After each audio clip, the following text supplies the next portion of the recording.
ആദ്യമായിട്ടാണ് big boss 7 കണ്ടേൽ ആദ്യമായിട്ടാണ് ഇന്ന് പൊട്ടിച്ചിരിക്കാനായിട്ടൊരു അവസരം കിട്ടിയത്. കേരളപ്പിറവിയായിട്ട് മോഹൻലാൽ ചോദിച്ച ചോദ്യങ്ങൾക്ക് ഓരോ മണ്ടന്മാരും പറഞ്ഞ ഉത്തരങ്ങൾ കേട്ട് കേട്ട് കേട്ട് കേട്ട് ആർമാദിച്ച് ചിരിച്ചു. ബിഗ് ബോസ് 7 തുടങ്ങിയിട്ട് ഇത്രയും ദിവസങ്ങളും ഭക്ഷണത്തിൻ്റെ തല്ലൂട്ടം, കിച്ചണിലടി, തമ്മിൽ കുശുമ്പ്, അസൂയ, പരദൂഷണം അതൊക്കെ വിട്ട് ഇന്ന് കേരളപ്പിറവിയായിട്ട് പൊട്ടിച്ചിരിച്ചു.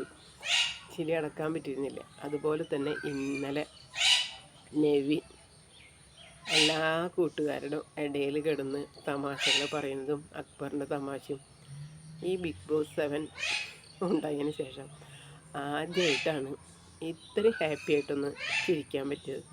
വളരെ സന്തോഷം തോന്നി. കഴിഞ്ഞു പോയ എപ്പിസോഡുകളൊക്കെ ഒന്നും മറക്കാൻ പറ്റി.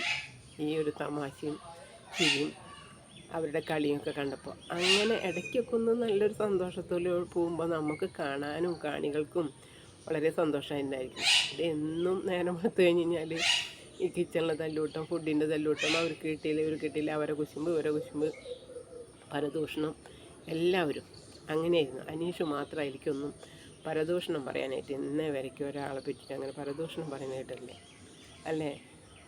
ഇന്നലും ഇന്നുമായിട്ട് നെവിൻ്റെ തമാശയും അതുപോലെ തന്നെ ലാലേട്ടൻ്റെ ചോദ്യങ്ങളും ഒക്കെ കൂടിയായിപ്പോൾ എന്തായാലും നല്ല വിവരമുള്ളവരാണ് ബിഗ് ബോസിൽ വന്നുള്ളവർ. കേരളപ്പിറവിനെ പറ്റി ചോദിച്ചപ്പോൾ എല്ലാവർക്കും നല്ല നല്ല ഉത്തരം കൊടുക്കാൻ കഴിഞ്ഞു അല്ലേ. ചിരിച്ച് നിങ്ങളും ചിരിച്ചില്ലേ? അനുഭവത്തിൽ കൂടിയാണ് പറയുന്നത്. ചിരിച്ചില്ലേ നിങ്ങളും?